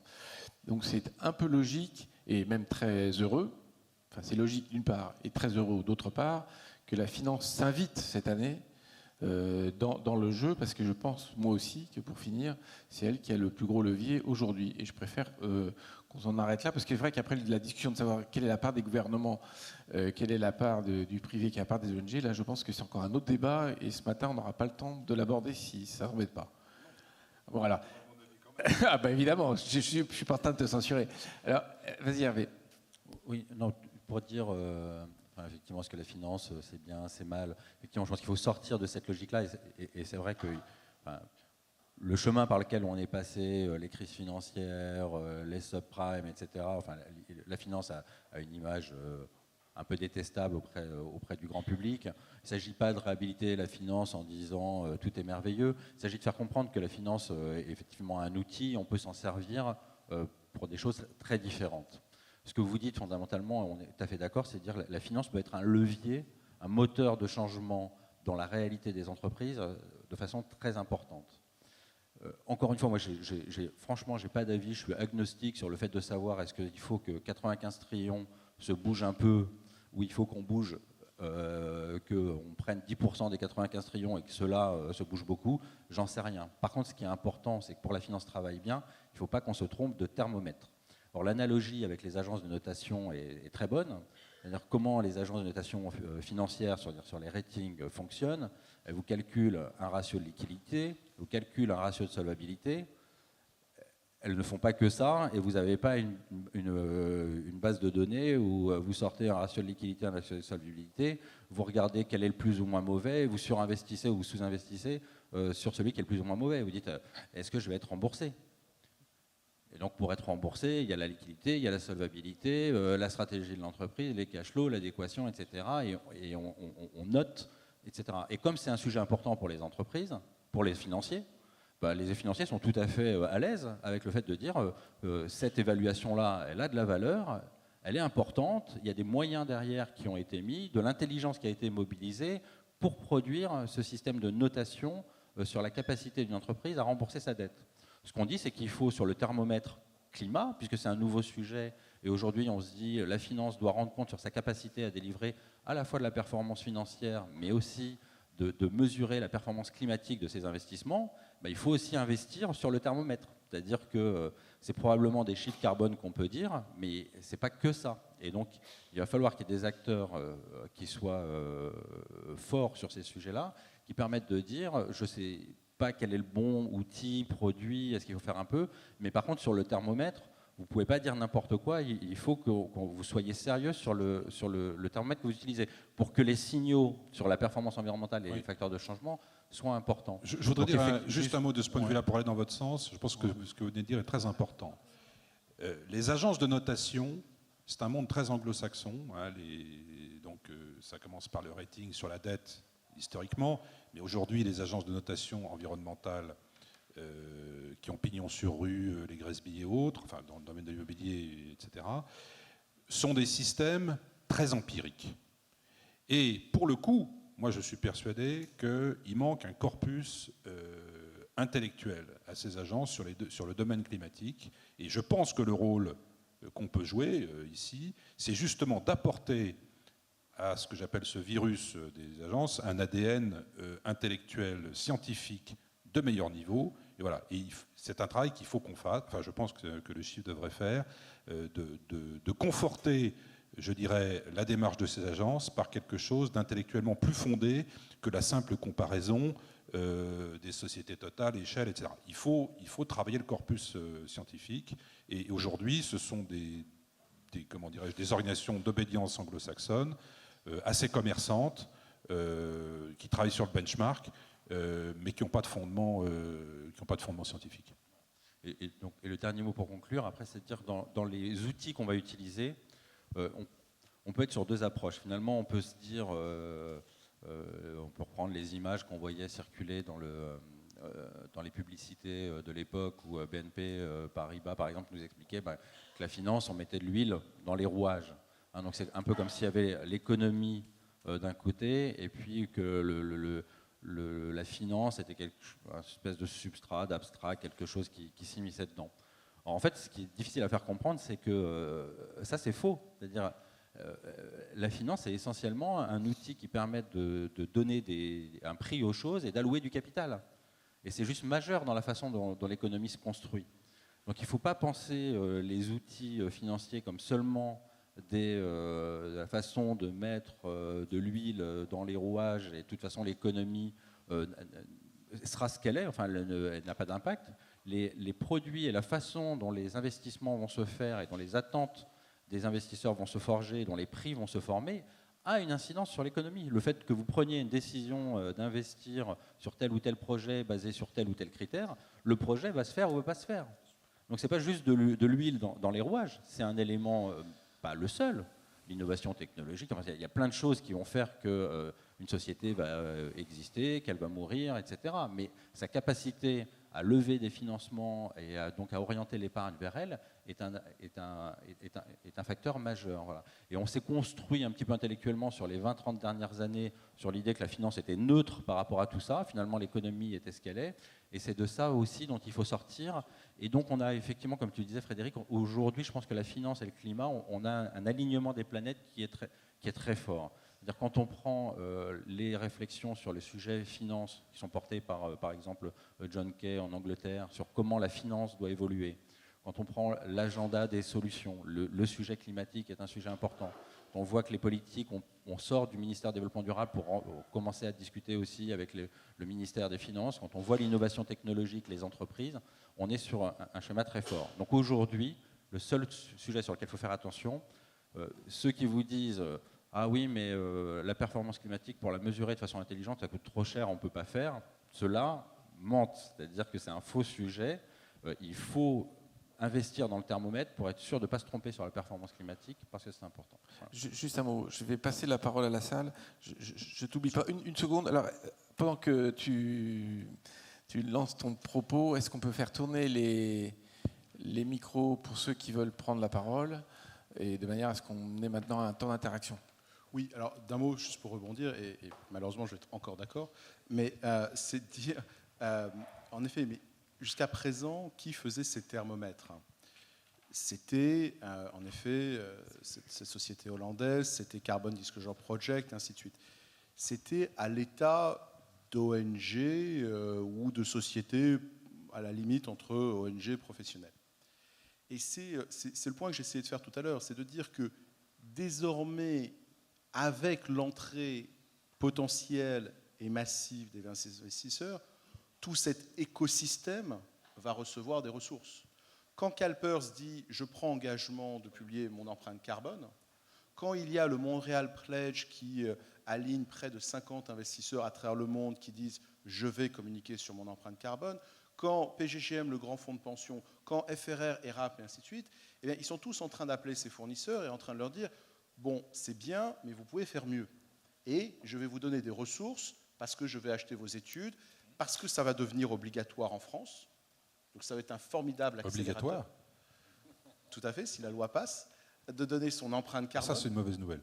Si de donner son empreinte carbone, je ne crois pas. Mais toujours est-il, ce que j'essaie de dire par là, c'est que ce qui était encore à l'étape de proto-développement à travers la planète va mécaniquement se professionnaliser, et je pense très très très très vite, avec le monde académique, avec tout l'écosystème de la finance, parce que désormais, il y a beaucoup de capitaux derrière. Donc tous ces gens-là vont se dire, je dois communiquer de façon sérieuse. Je suis d'accord, et c'est devenu un système très commerçant. Ces agences de rating sont des sociétés commerciales qui vendent leurs prestations.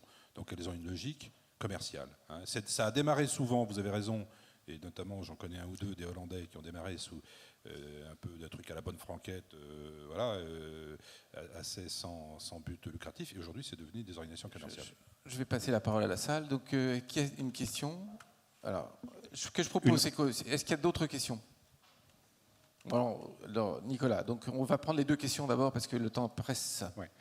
C'est une remarque et une question. Présente-toi parce que... Oui, d'accord. Jacques Trainer, physicien, récent membre du conseil scientifique du Shift. Oui, la remarque, c'est que le premier orateur, Frédéric, excusez-moi cette familiarité, mais j'ai mal retenu votre nom de famille, mais le prénom, j'ai retenu. Donc Frédéric, voilà.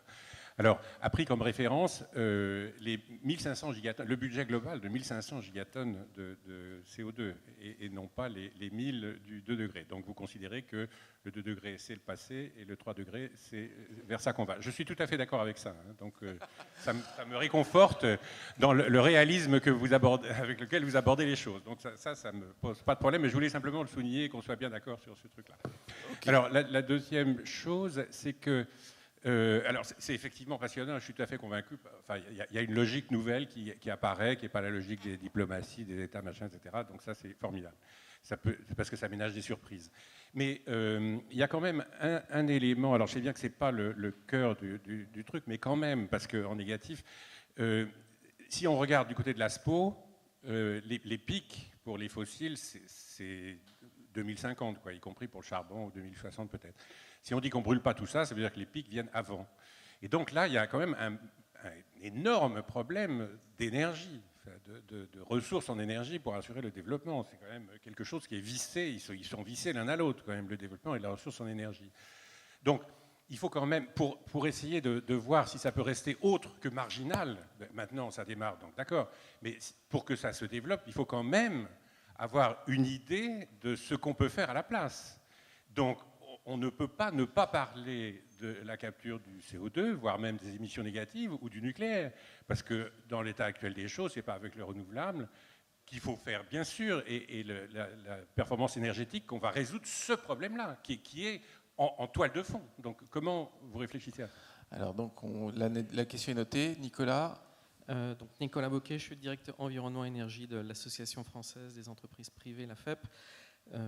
Oui, j'ai bien vu qu'il y avait des propositions sur l'article 48, mais qui n'ont pas du tout été débattues avec les acteurs économiques, ou très très peu. Donc ça, on peut juste regretter qu'il n'y ait pas d'habitude des parlementaires et parfois de certaines ONG de travailler avec les acteurs qui vont mettre en œuvre les dispositions, parce qu'on aurait pu sans doute faire quelque chose qui marche bien avec l'assentiment des acteurs, et ce n'est pas le cas. Donc je regrette juste que ça... Donc on va voir comment on peut faire là, d'ici le vote le 30 juin au Sénat. D'autre part, je note juste quand même que dans le petit graphique que vous nous aviez présenté sur les risques, il y avait certes le changement climatique, mais en haut à droite, il y avait aussi unemployment, qui n'est pas complètement négligeable non plus. Donc ça veut simplement dire que ce n'est pas le seul critère à prendre en compte, mais c'est bien quand même une mixité de paramètres qui sont quand même très importants à ne pas dissocier. Moi, ma question, c'était plus sur la question du système de rating. Comment éviter le simplisme, en fait, c'est surtout ça.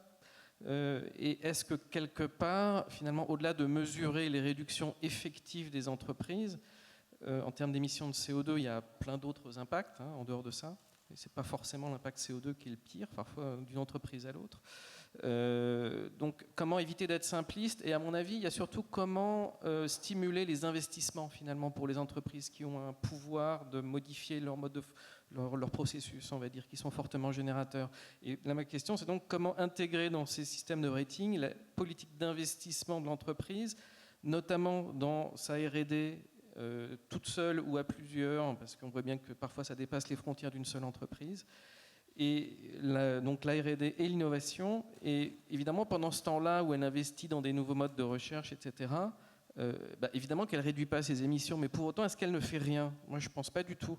Et donc, du coup, j'ai l'impression qu'on est sur des critères hyper simplistes, en disant on va mesurer les émissions, scope 1, scope 2. Scope 3, on est incapable de faire de comparaison entre les entreprises pour l'instant. Donc, c'est très bien de vouloir faire du scope 3, mais le problème, c'est si on l'utilise comme base de comparaison, pour l'instant, ce n'est pas possible. Donc, on peut... Voilà, ça ne veut pas dire qu'il ne faut rien faire, mais donc voilà, est-ce qu'on peut éviter le simplisme et est-ce qu'on peut stimuler ces investissements vers la R&D et l'innovation? Donc, qu'est-ce qui veut répondre d'abord sur les renouvelables, ensuite sur la deuxième question? Je vais commencer, mais vous avez entièrement raison, et ce n'est pas par politesse. Mais simplement, dans le propos que j'ai essayé de présenter, c'est de dire, jusqu'à présent, donc oui, il faut de la capture de carbone, ainsi de suite. Mais tous les investisseurs qui ont essayé jusqu'à présent d'investir dans l'éolien, dans le solaire, ainsi de suite, se sont cassés le nez. Parce que c'est très compliqué de choisir la stratégie, parce qu'il y a des problèmes d'horizon de temps, et parce que c'est quand même très lié à des incitations gouvernementales qui sont très instables. Bon. Donc, c'est une des raisons pour lesquelles, et il y avait une slide là-dessus qui disait il y a 3 raisons jusqu'à présent pourquoi les 95 trillions n'étaient pas au travail. Un problème d'horizon, un problème de technologie, et un problème aussi, donc là c'est ce que je viens de dire, et aussi de taille. C'est que si vous pouvez investir 50 ou 100 millions ou 150 millions et que vous gérez un fonds de pension de 10 ou 100 trillions, de 100 milliards, en réalité, ça n'a pas d'impact et il y a un moment où vous vous dites je mets de côté. Donc, on a observé que cette approche très positive est nécessaire, mais se heurtait à beaucoup de problèmes. Et donc, on s'est dit, est-ce qu'il y a une autre approche qui est de dire non pas ce qui en gros, aide ou sera le gagnant de demain, mais qui peuvent être un petit peu pour simplifier, les perdants. Et en se disant que plus le savoir, et on revient toujours à cette histoire d'écosystème, se développera, et plus ça sera facile de revenir ensuite dans la catégorie des gagnants. Donc c'est une sorte de détour de l'histoire, de dire, le positif, c'est très très compliqué, voilà. Et si on le négatif, mais en gérant le négatif, ça générera une meilleure compréhension et qui aidera. Et donc ça rejoint aussi la question que vous posiez de la simplicité et est-ce qu'on oublie le R&D, et ainsi de suite. Pour vous donner le dessous des cartes, quand on a lancé ces indices avec le fonds, le FRR, AP4 et MSCI, on s'est posé cette question. On s'est dit, au fait, on exclut les plus polluants. Est-ce qu'il ne faudrait pas qu'on surpondère ceux qui ont beaucoup de recherche et développement? Et l'étape, à l'instant T, mais encore une fois, on essaie juste de trouver le petit truc qui fait que ça se met en marche. On s'est dit, on complique le message, on mélange des choux et des carottes, ainsi de suite. Est-ce que demain, on va lancer des fonds ou des indices qui iront identifier ceux qui pourront faire ça, qui bénéficieront, qui ont plus de recherche, ainsi de suite? Certainement. Donc encore une fois, là, ce que je voulais présenter aujourd'hui, ce n'était pas la panacée, c'était le petit pas qui met en mouvement. Hervé, tu veux compléter? Et puis ensuite, Laurent. Non, je veux dire, sur le comment on peut... vous avez raison, il faut qu'on associe les acteurs et comment on évite le simplisme. Je ne sais pas si vous avez le chiffre en tête de combien vous payez quand vous faites votre notation S&P ou Moody's, ou une des deux. Quelques centaines de milliers d'euros. Et combien de personnes ça mobilise chez vous pour faire cette évaluation? Aujourd'hui, la démarche développement durable chez nous, en corporate, c'est... Non, la partie notation financière, S&P, Moody's. Pour la dette? Oui. Voilà, c'est assez efficace. Donc, on a la trésorerie, donc on a 3 personnes. Enfin, il y a 2-3 personnes qui sont pas à temps plein. Hein, pas à temps plein. Et le temps de l'évaluation qui est faite par les agences, elle passe tous les ans. Elle passe combien de temps chez vous? Il y a un travail en interne, c'est difficile à dire, mais c'est des gens qu'on rencontre 2 ou 3 fois par an. Ouais. 2-3 fois par an, voilà. Je pense que ça répond à votre question, c'est-à-dire si on veut éviter le simplisme sur les questions de performance environnementale, le premier sujet, c'est d'accorder une volonté, d'accorder un prix à ça. On ne peut pas dire le scope 3 c'est compliqué, donc on n'y arrivera pas, et donc du coup laisser des agents extérieurs essayer machin.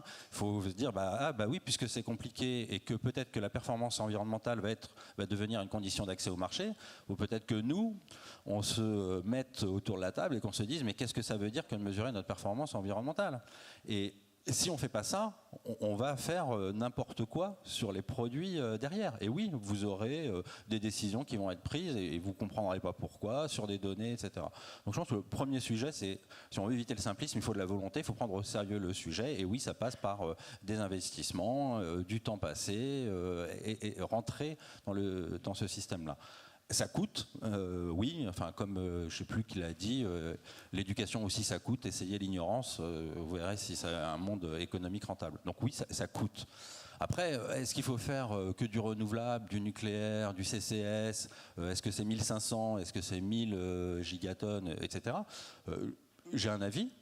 vous avez un avis, d'autres personnes ont d'autres avis, je ne sais pas lesquels il faut prendre en compte, mais de la même façon, on ne peut pas, sur un sujet aussi majeur que celui-là, dire on essaye de mettre en place des accords internationaux qui vont se décliner par pays, des acteurs qu'on mobilise pour essayer d'obtenir une trajectoire, etc., et ne pas s'assurer de la cohérence et de la consistance des messages qui sont délivrés. Donc on ne peut pas dire d'un côté, on va à la COP21 en disant on est dans l'agenda des solutions parce qu'on pense qu'on peut atteindre l'objectif de 2 degrés et travailler sur des budgets de carbone à 3 ou 3,5 ou 4 degrés.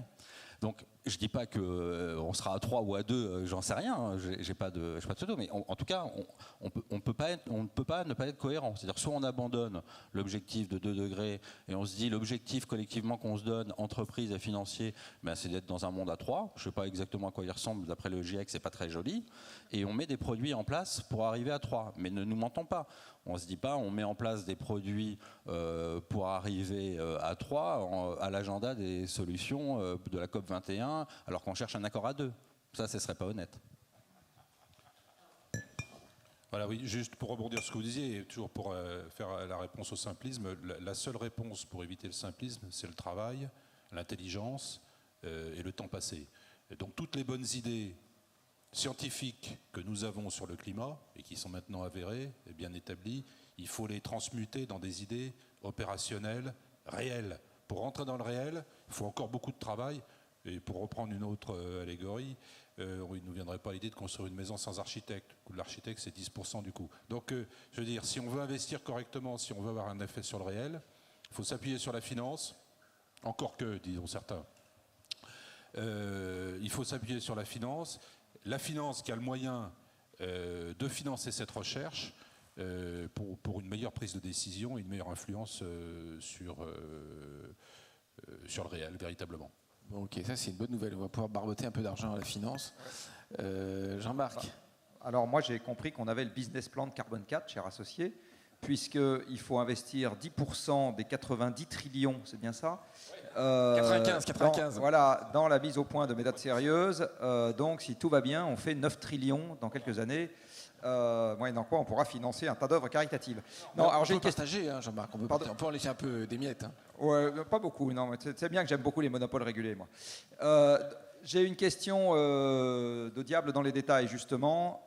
À partir de combien de milliards ou de dizaines, de centaines, de milliers de milliards d'actifs sous gestion ayant un tropisme carbone, est-ce que les sociétés cotées accepteront de payer 200 000 € et de laisser le patron aller parader devant les analystes financiers? C'est quoi la masse critique qu'il faut atteindre? Parce que les patrons qui sont tétanisés devant les analystes financiers, j'en connais un certain nombre. C'est quoi la masse critique d'actifs sous gestion à laquelle il faut arriver pour que le système se reproduise dans la partie carbone? Alors, j'accepte un ordre de grandeur. Quel est l'avis de nos amis? Je vais donner l'exemple. Je n'ai pas de réponse. Pour faire long story short. En revanche, il y a un exemple déjà à travers le monde de tout ce qu'on vient de décrire. Alors, ce n'est pas tout à fait sur le climat, mais c'est sur quand même des sujets de société.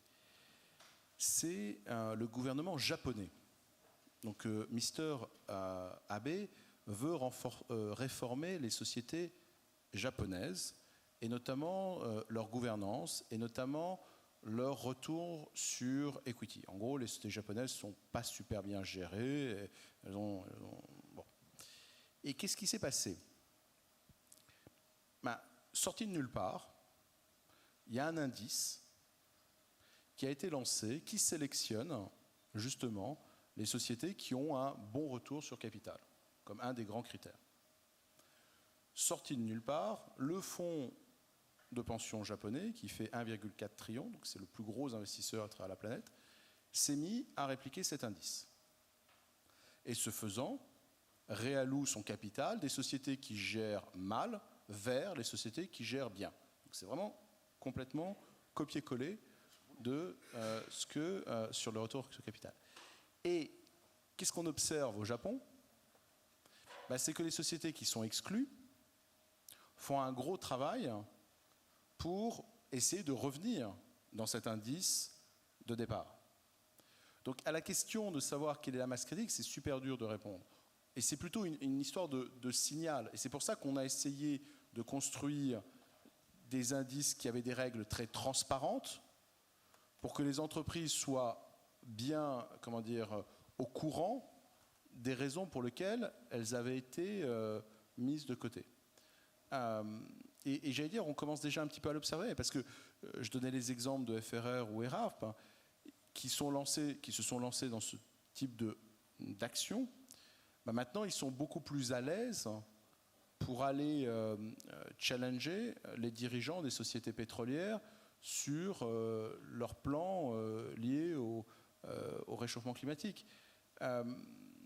Et tout ce qui va dans le sens de la transparence qui est en train de passer, ou des initiatives comme Montréal Pledge et ainsi de suite, crée cette pression sur les sociétés polluantes. Et une fois qu'on a parlé de risques, il n'y a pas normalement un gérant ou un propriétaire de fonds qui peut dire « je ne veux pas parler de ces risques, parce que c'est mon métier ». Donc après, on peut débattre des méthodologies, et c'est ça le point, c'est que maintenant, on ouvre le débat là-dessus. Et il y aura tout l'écosystème qui se mettra en place. Donc je pense qu'en réalité, on est déjà rentré dans cette phase-là, et il n'y a pas, entre guillemets, besoin qu'il y ait un chiffre, c'est que le mouvement est lancé, d'après moi. Hervé, tu as un avis sur la question ? Non, je suis assez d'accord avec Frédéric, c'est compliqué de donner un chiffre magique, mais il y a deux choses. Je pense que, pour reprendre l'analogie avec les systèmes d'agences de notation, il y a deux sujets. Ce que vous dites, c'est à partir de quand, finalement, les entreprises considèrent que l'accès au marché m'oblige à produire cette information, sinon j'ai une information qui ne me permet plus d'accéder au marché. Si je suis très précis, ma question c'était à partir de quelle de taille de fonds j'accepte de me mettre à disposition et de passer du temps et de payer pour que l'information soit disponible pour le gestionnaire du fonds. J'ai bien compris. Donc j'essaie de dire que... Au premier euro. Non, je ne plaisante pas, au premier euro. Dans le secteur de l'immobilier qui est le mien, au premier euro, l'investisseur il doit s'intéresser à ces sujets. C'est une évidence. Donc moi je dis il y a deux façons de convaincre. Et un premier sujet, c'est de dire c'est un sujet d'accès au marché. De toute façon, c'est un passage obligé. Alors je sais qu'on n'aime pas trop, mais c'est un peu ce qui s'est passé sur les systèmes de notation. C'est-à-dire que le nombre d'entreprises qui peuvent venir sur le marché de la dette sans notation crédit, il est nul. Pourquoi il est devenu nul ? Parce que se dire regarder la liquidité et solvabilité, c'est un sujet pour tout le monde. Si tout le monde refait le travail sur 8000 entreprises, etc., il y a des économies d'échelle à faire. Donc il y a un sujet qui est d'abord le modèle économique pour adresser les investisseurs qui, par définition, sont investis sur beaucoup, et de dire il y a du sens à ce que ce soit bien fait. Et donc il faut dire chiche. Il y a des initiatives qui s'appellent Sustainable Stock Exchange Initiative, des obligations de reporting, etc. Dire c'est quoi Sustainable Stock Exchange Initiative ? C'est pour être coté, je suis désolé, il faudrait que votre performance climatique soit correctement évaluée. À mon avis, pour essayer de te répondre, Jean-Marc, sur le chiffre magique, nous, ce qu'on essaye de se dire, à partir de quand une entreprise va commencer à dire oui, vous êtes un actionnaire, vous prenez en compte la performance climat dans vos choix d'investissement, mais chez vous, ceux qui font ça représente combien ? C'est sûr que si on est en dessous de 10%, c'est compliqué d'aller expliquer à un patron d'entreprise qu'il ne faudra pas le faire. Donc je pense que le signal, il faut que ces types d'approches dépassent les 10%. Mais la bonne nouvelle, c'est comme Frédéric l'a dit, le nombre d'investisseurs qui ont dit chiche, je m'engage à faire, on est déjà au-dessus de ce chiffre. Donc maintenant, il faut juste aller les voir en leur disant chiche, vous avez pris des engagements que vous allez le faire. Comment vous le faites ? Assurez-moi que vous le faites. Quelles sont vos méthodologies ? Donc le chiffre, il y est. Il ne faut plus l'attendre. Frédéric, je voudrais compléter très rapidement parce qu'après, ce sera la pause. Un chiffre, parce qu'on parlait des ressources et ainsi de suite, et vous disiez que ça vous coûtait 200 300 000 euros pour la note. Pour donner un ordre de grandeur, quand Carbon Disclosure Project fournit l'empreinte d'une entreprise, il demande 0. Donc ils n'ont pas de ressources. Quand vous demandez à quelqu'un comme Trucost de faire une revue de portefeuille pour dire mais quelle est l'empreinte carbone, c'est de l'ordre de 10 000 euros. Donc ce que j'essaie de dire par là, c'est qu'avec l'entrée et la professionnalisation des investisseurs, la professionnalisation, on voit qu'il va y avoir beaucoup plus de ressources, et donc tout ce travail de méthodologie, de recherche, d'analyse, de fondement scientifique va être financé et le niveau de jeu va s'élever. Donc voilà, parce qu'il y aura plus d'argent. Merci beaucoup à vous trois.